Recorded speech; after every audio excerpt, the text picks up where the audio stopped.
ప్రేక్షకులందరూ నమస్కారం. ఈరోజు మన స్టూడియోలో ప్రముఖ ఆధ్యాత్మికవేత్త శ్రీచక్ర ఉపాసకులు మణికంఠ శర్మ గారు మనతో ఉన్నారు. గురువుగారితో మాట్లాడదాం. నమస్కారం గురుగారు. శ్రీ గురుభ్యో నమః. హరి ఓం. గురుగారు, జూన్ మాసంలో మకర రాశి వాళ్ళకి ఓవరాల్కి నెలంతా ఏ విధమైన ఫలితాలు ఉండబోతున్నాయి? ఎలాంటి జాగ్రత్తలు పరిహారాలు చేసుకోవాలి గురుగారు వీళ్ళు? మకర రాశి వారు ఉత్తరాషాఢ 2, 3, 4 పాదాలు, శ్రవణ నక్షత్ర 4 పాదాలు, అదేవిధంగా ధనిష్ట 1, 2 పాదాల వారు మకర రాశిలోకి ఇచ్చేస్తారు. ఇక మకర రాశి వారి యొక్క లక్షణాలు విషయానికి వస్తే, వారు ఎంతసేపటికి కూడా అనుకున్నటువంటిది ఏదన్నా సరే గోప్యంగా ఉంచుకుంటారు. అవకాశం వస్తే మాత్రం ఎట్టి పరిస్థితుల్లో వదిలిపెట్టరు. కానీ ఆ అవకాశానికై మాటుపడి ఎన్ని అవమానాలన్నా పడతారు, కానీ తన మనసులో ఉన్న విషయాన్ని బయటికి చెప్పరు. అవకాశం వచ్చినప్పుడు ఇతను ఇలా కూడా ఉపయోగపడతాడా అనేటువంటి విధానాన్ని ఏర్పరచుకుంటూ ఉంటారు. మకర రాశి వారి లక్షణాల దగ్గరికి అత్యంత భిన్నంగా ఉంటాయి. అందరూ ఆలోచించినట్టుగా కాకుండా కాస్త వ్యతిరేకంగా, వెరైటీగా, అంటే వ్యతిరేకం అంటే నలుగురు ఒక మాట అంటుంటే వీళ్ళు వ్యతిరేకంగా మాట్లాడతారు. వెరైటీ అనేసరికి ఏంటంటే అందరూ ఒకే దారిలో వెళ్తుంటే వీరు మరొక దారిని ఎంచుకుని ఆ దారిలో తను వెళ్ళడు, వేరే అతన్ని పంపించి టెస్టింగ్ చేసుకుని ఓకే అని చెప్పి ఇతను ఆ మార్గాన్ని ఎంచుకునేటువంటి లక్షణం ఈ మకర రాశి వారికి జరుగుతూ ఉంటుంది. ఇక మకర రాశి వారు జూన్ నెల ప్రతి ఒక్కరూ కూడా కాస్త మంచి ఫలితాలే ఆశించేటువంటి అవకాశం ఉంటుంది. జూన్లో మకరంలో అంటే ఎవరన్నా సరే నూతన వ్యాపారం ప్రారంభం చేద్దాం అనుకున్నటువంటి వారికి మంచి అవకాశం.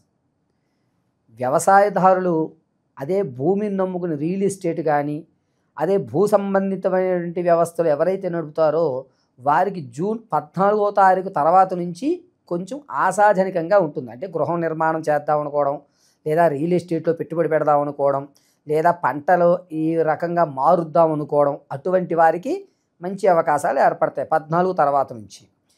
ఇక గర్భిణీ స్త్రీలు కొంచెం జాగ్రత్తగా ఉండాలి. వివాహం ఎవరికైతే అవ్వడం లేదనుకుంటున్నారో వారు ఈ నెల కూడా అదే నిరుత్సాహంతో ఉంటారు. వివాహ అవకాశం చాలా తక్కువగా ఉంటుంది. ఇక ఎవరికైతే సంతానం అధికారం కలగడం లేదని బాధపడుతున్నారో వారికి కాస్తంత ఊరట కలిగే అవకాశం ఏర్పడుతుంది.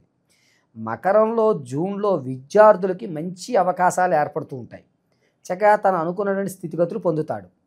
కోర్టు వ్యవహారం కానీ, తాత ముత్తాతల నుంచి వచ్చేటువంటి ఆకస్మిక ధనం ఏదైతే ఉందో దానికి అవకాశము, దాని యొక్క స్థితి మారేటువంటి పరిస్థితులు ఏర్పడతాయి. అంటే ఇది ఖచ్చితంగా నీదే, ఇది మీకు సంబంధించిందే అని ఒక దృఢ సంకల్పము, ఇంకా మనకి ఎక్కడికి పోదు నాయనా అనేటువంటి ఒక నమ్మకం ఏర్పడుతుంది. ఇక ఎవరైతే విదేశాలకు వెళ్దాం అనుకుంటున్నారో వారికి అంత ఆశాజనకంగా లేదు. విదేశాలు వెళ్దాం అనుకున్న వారు జూలై నెలలో ఏర్పాటు చేసుకోవడం మంచిది. ఇక రాజకీయ నాయకుల విషయానికి వస్తే, తమ మాట ఏ విధంగా అయితే నడుస్తుందో అలాగే నడుస్తుంది. మీ మాటకి గౌరవం పెరగదు, అలాగని అగౌరవం పడరు. ఇదివరకు ఏ పరిస్థితి ఉందో అదే పరిస్థితి నడుస్తూ ఉంటుంది. ఇక సినీ రంగంలో ఉన్న వారికి మంచి అవకాశాలు ఏర్పడుతూ ఉంటాయి. సంగీత సాహిత్యాల్లో ఎవరైతే పాల్గొందాం అనుకుంటున్నారో వాళ్ళకి మంచి పరిణామాలు ఏర్పడతాయి. దంపతుల మధ్య కీచులాటలు ఏర్పడుతూ అన్యోన్యత తగ్గింది ఎవరైతే ఉంటారో వారికి కాస్త ఊరట కలిగి పెద్ద మనుషుల మధ్య ఆ సమస్య పరిష్కారం అయ్యి ఇరువురు కూడా ఒక మాట మీద నడవండి అని వారిని పరిష్కరించి సద్దుమడిగించే అవకాశమే కనబడుతూ ఉంటుంది. ఇక ఈ మకర రాశిలో ఉన్నటువంటి వారు ఆరోగ్య విషయంలో కాస్త జాగ్రత్త వహించాలి. ఈ భుజాలకు సంబంధించినటువంటి ఇబ్బందులు జూన్ 14 నుంచి 28 వరకు కూడా ఏర్పడుతూ ఉంటాయి. కాస్త జాగ్రత్తగా మీరు తినేటువంటి పదార్థాల మీద దృష్టి కేంద్రీకరించుకోవాలి మకరంలో ఉన్నటువంటి ప్రతి ఒక్కరూ కూడా. రెండవది ఏమిటంటే, జూన్ 18 నుంచి కూడా 24 వరకు ఏదన్నా వాహన ప్రయాణం చేసేటువంటి వారు చాలా జాగ్రత్తగా చేయండి. ఎందుకంటే ప్రమాదాలు కొని తెచ్చుకునేటువంటి అవకాశం ఏర్పడుతుంది. మకరంలో ఉన్నటువంటి ప్రతి ఒక్కరూ కూడా ప్రతినిత్యము 3 వర్ణాలతో ఉన్నటువంటి పత్తితో, అంటే ఎరుపు, పసుపు, నలుపు, ఈ 3 వర్ణాలతో ఉన్నటువంటి పత్తితో ఆవదంతో దీపారాధన చేయడం మంచిది. వీరు నిత్యము కూడా ఓం క్లీం మహాదేవి అయిన నమః అని చెప్పుకోవడం చాలా విశిష్టమైనటువంటి ఫలితాన్ని అందిపుచ్చుకుంటుంటారు. వీరు నిత్యము తన శరీరం మీద ఉన్నటువంటి శ్రద్ధ వల్ల తన యొక్క శరీర ఛాయని పెంపొందించుకోవడానికి ధనాన్ని ఖర్చు పెడతారు. ధనం అనేటువంటిది ఎక్కువగానే ఖర్చు అవుతుంది. శరీర సౌందర్యానికి సంబంధించినటువంటి ప్రోడక్ట్లు కొనుక్కోవడం అనేటువంటిది అధికమవుతుంది. తనుగా సొంతంగా నేను ఖర్చు పెట్టుకుంటే తప్పేమిటి అనేటువంటి ధోరణికి వస్తారు జూన్ అంతా. ఇక చెప్పదగ్గ విషయం ఏంటంటే, కాస్త మీకు విలువైన వస్తువు ఏదైతే ఉందో దాన్ని మర్చిపోతారు పెట్టి. జూన్లో ఆ జ్ఞాపకం అంటే విలువైనటువంటి బంగారు ఆభరణం కానీ నష్టం కలిగే అవకాశం ఉంది. అయితే నష్టం అంటే పూర్తిగా పోదు, ఇంట్లోనే ఉంటుంది.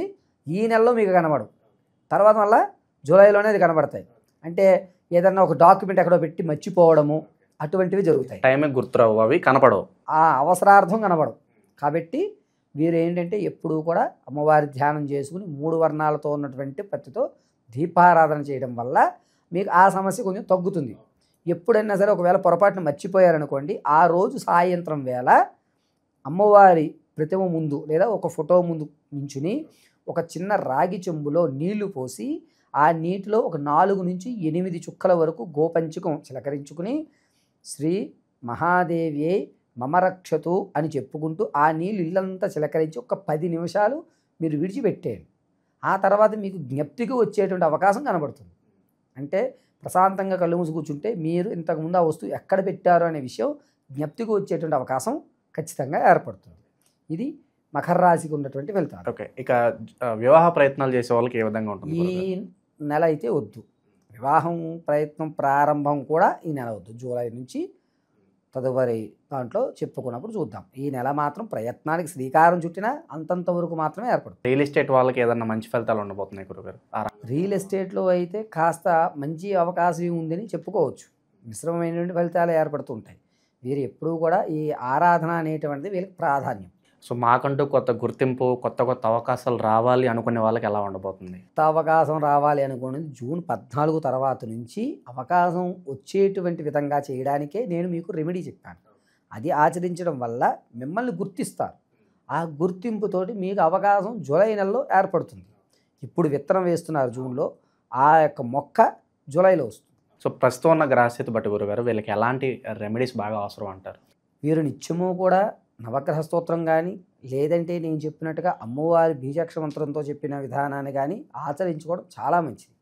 ఇలా చేసుకోవడం వల్ల ఎటువంటి ఇబ్బందులు రాకుండా అమ్మవారు కాపాడుతుంటారు. వీళ్ళు నిత్యము అమ్మవారి ధ్యానం ఆచరించడమే పరిపాటి మకర రాశి వారు. సో ఓవరాల్గా జూన్ నెలలో మకర రాశి వాళ్ళకి ఏ విధంగా ఉండబోతుందో చాలా బాగా వివరించారు గురుగారు. ధన్యవాదాలు. పరమేశ్వరార్పణమస్తు.